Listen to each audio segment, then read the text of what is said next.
Torsten, we've emerged in the last few months from another, I guess, recession scare. A global slowdown captivated the markets. We've come out of it. What does it say about where we are in this expansion? Have we just kind of deferred the end of it for a little while, or is it status quo at a 2% economy? Yeah, absolutely. It's very surprising how resilient the economy has been, both in the face of the trade shock. Actually, the economy has done incredibly well, despite that the trade war did create a lot of uncertainty.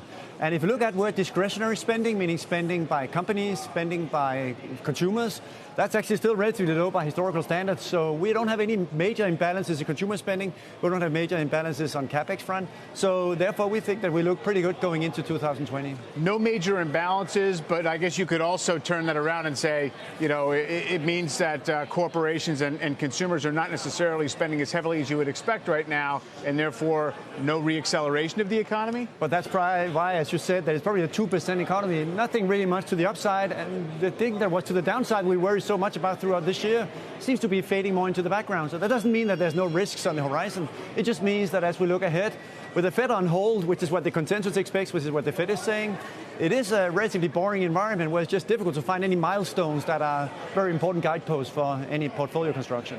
Ed, are the markets roughly priced for that type of scenario? How would you look at the global markets and say where there's opportunities or where maybe there's some strengths that haven't been recognized yet?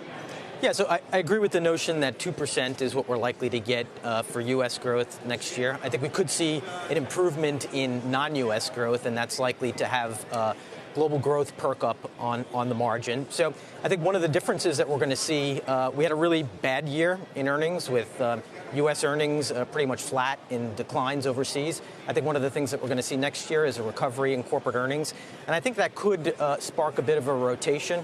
So, you know, it's been a market where the U.S. has dominated, where growth stocks have dominated, where, you know, the big mega cap tech companies have dominated. And I think we could see a bit of a rotation next year driven by that increase in corporate profits. So I think you want to emphasize things like, you know, more value-oriented stocks, cyclicals, and we think the dollar is likely to weaken a bit. So that should give a boost to foreign markets, which are much more cheaply priced compared to U.S. markets. Better value outside the U.S. at this point? Higher risk?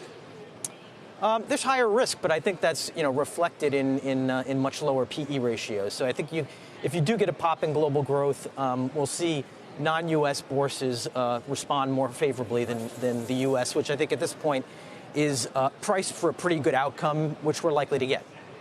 Torsten, how much does all of this hinge on monetary policy, and not just here in the U.S. with the Fed on hold, but around the world? Basically, more or less everything, because the fact that we pivoted from very hawkish going into the year, from the Fed especially, and now we basically have a very dovish environment where almost everyone agrees that the next move from the Fed is probably to the downside.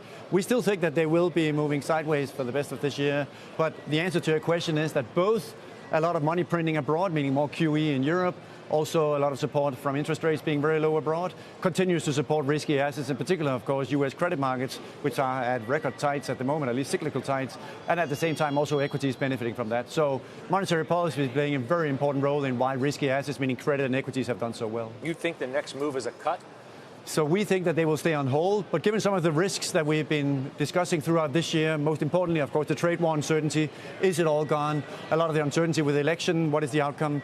Basically more, at least market pricing in Fed fund futures is arguing more for a cut than for a hike. I think a nice little tidbit related to that is in 2019, we saw 50 central banks cut rates for a total of about 100 interest rate cuts. So, you know, I think that's likely to boost the recovery that we're seeing in global manufacturing, which is going to be a key driver for next year. The fact that we see nearly every asset class, the globe over, higher this year, how much of that is due to the fact that you've seen so much of the stimulus pumped into the market? I think a lot of it is due to the stimulus. I think some of it is due to the decline in trade tensions that we've seen at the end of the year here.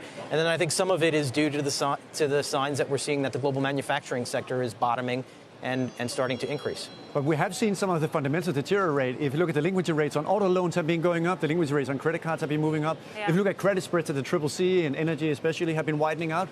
So it's not that everything is perfect, it's just that there's some things that are moving a little bit underneath on the fundamental level that we're beginning to look more at.